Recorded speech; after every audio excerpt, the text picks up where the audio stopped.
আমাদের দৈনন্দিন জীবনযাত্রা, আমাদের সামাজিক অবস্থা, এগুলো যে ভাবটি থেকে দেখব সেগুলি হচ্ছে দ্বিতীয় ভাব, চতুর্থ ভাব, দ্বাদশ ভাব থেকে। কারণ দ্বিতীয় ভাব অর্থ, আমাদের স্ট্যাটাস, আমাদের যে পারিবারিক অবস্থা সেটি দ্বিতীয় ভাব প্রাথমিকভাবে।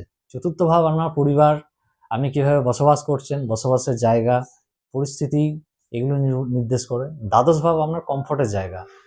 তাই লক্ষ্য করে দেখুন যে বর্তমানে আমাদের যে কালপুরুষের জন্মকুণ্ডলীটি, তার দ্বিতীয় ভাব, চতুর্থ ভাব এবং দ্বাদশ ভাব কিন্তু পীড়িত হতে চলেছে বা পীড়িত হয়েছে, এবং মে 2026 থেকে কিন্তু আরও পীড়িত হবে।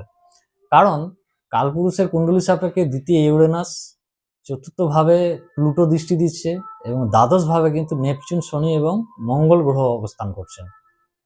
তাই এই ভাবগুলি কিন্তু পীড়িত। সুতরাং আপনি কিন্তু চতুর্থ ঘর হচ্ছে গৃহ, আপনি আর দ্বাদশ ঘর হচ্ছে বন্দি দশা। সুতরাং এটুকু মনে রাখুন যে মে 2026 থেকে আপনার কিন্তু গৃহবন্দী হওয়া, আপনার জীবনযাত্রার ওপর কোনো রেস্ট্রিকশন আসা, এইগুলি কিন্তু নির্দেশ করছে। এবং দ্বাদশ ভাব যেহেতু আপনার কমফোর্টের জায়গা, এখন শনি আছে, শনি কিন্তু আপনার কমফোর্টকে কিন্তু উড়িয়ে দিতে পারে, দিন একদম রাতারাতি উড়িয়ে দিতে পারে। আপনারা যেভাবে বসবাস করছেন, যেভাবে জীবনযাত্রা আপনাদের, সেটি কিন্তু রাতারাতি চেঞ্জ হয়ে যাবে। এবং শনি আপনাকে বাধ্য করবে বিকল্প পরিস্থিতিতে অন্য কিছু চিন্তা ভাবনা করার জন্য। কারণ এখানে রাহু কিন্তু একাদশে আছে এবং পঞ্চম ভাবে কিন্তু কেতু রয়েছে।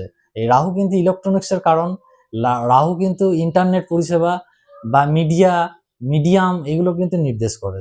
তাই রাহু কিন্তু আপনার জীবনযাত্রায় এইগুলোর প্রভাব কিন্তু বাড়িয়ে দিতে পারে। আপনি গৃহবন্দী হতে পারেন, আপনার জীবনযাত্রা বা আপনার যেভাবে বসবাস করছেন সেটিকে পুরো উল্টে দিতে পারে।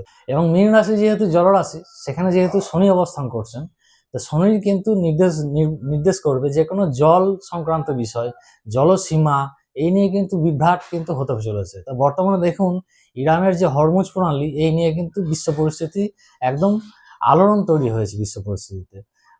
তাই মে 2026 থেকে আপনারা একটু সাবধানে থাকুন। বলা যায় না, বিকল্প পরিস্থিতি আপনাকে পছন্দ কিন্তু করতেই হবে। লকডাউনের মতো না হলেও যে কোনোভাবে কিন্তু লকডাউনের মতো পরিস্থিতি আসতে চলেছে, এটুকু আপনারা শিওর থাকুন।